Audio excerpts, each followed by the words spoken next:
Alkisah, pada suatu hari terdapat sebuah desa yang asri, penuh dengan pemandangan indah dan penduduk yang bersahaja.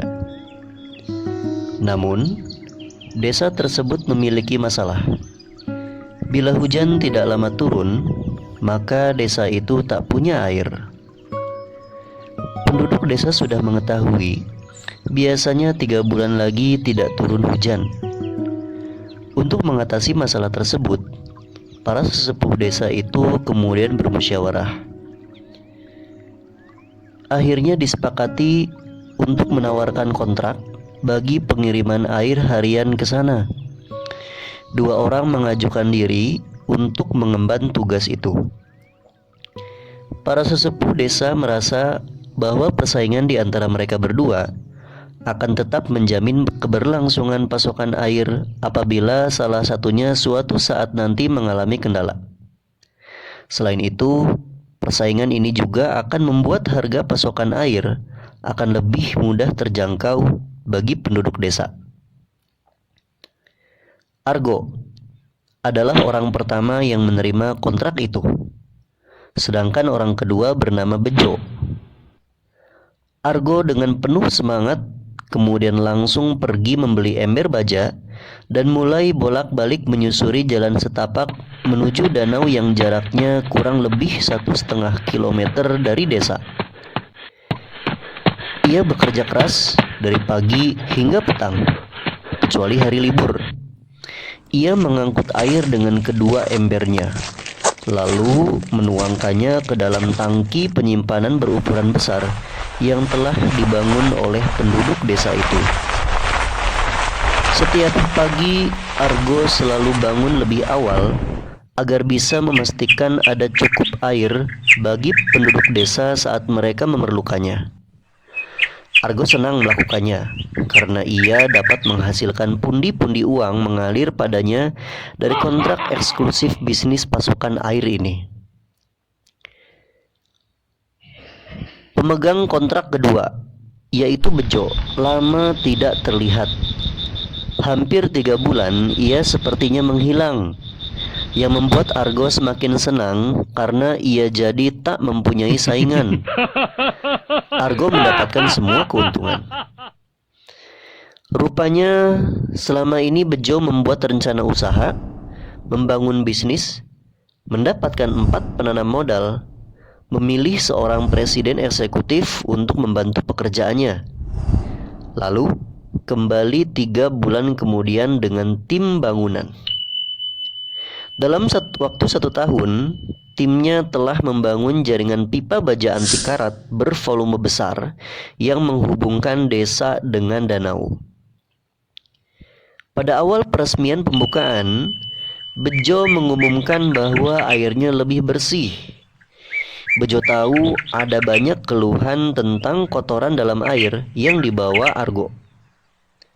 Bejo juga mengumumkan pada penduduk bahwa ia bisa memasok air kepada penduduk 7 hari dalam seminggu dan 24 jam dalam sehari, karena Argo hanya bisa mengantarkan air pada hari kerja saja.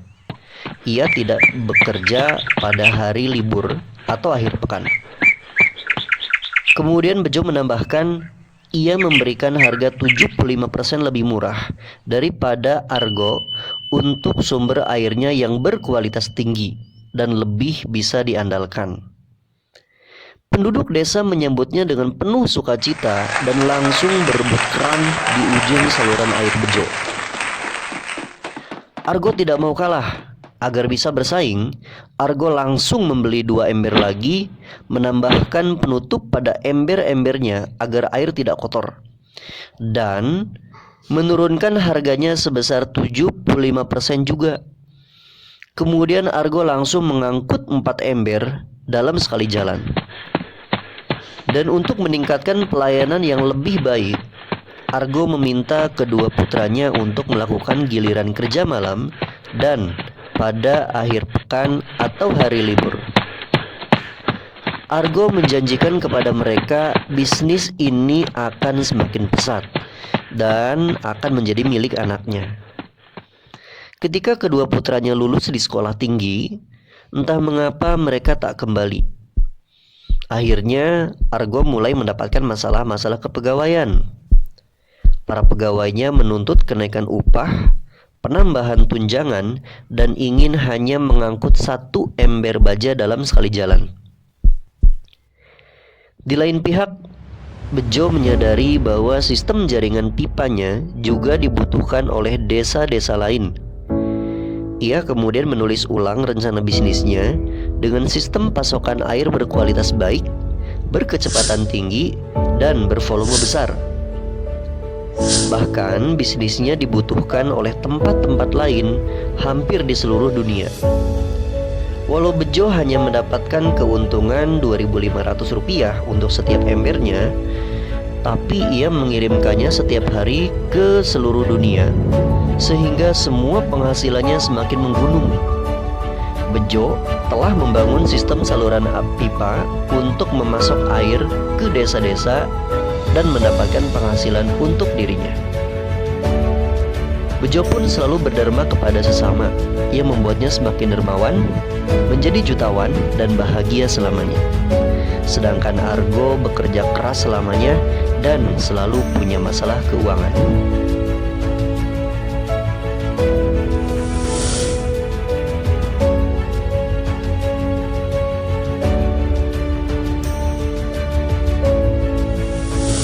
Sahabat, berkaca pada kisah tersebut, bekerja dengan cerdas dapat mengungguli kerja keras. Apabila keduanya dikombinasikan dengan kerja ikhlas, saya percaya hidup kita akan semakin bermakna.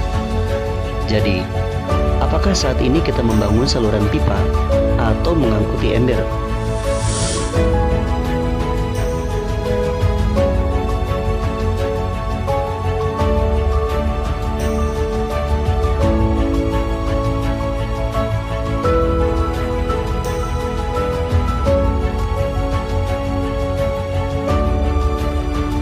Sampai jumpa di video selanjutnya. Salam vibrasi positif.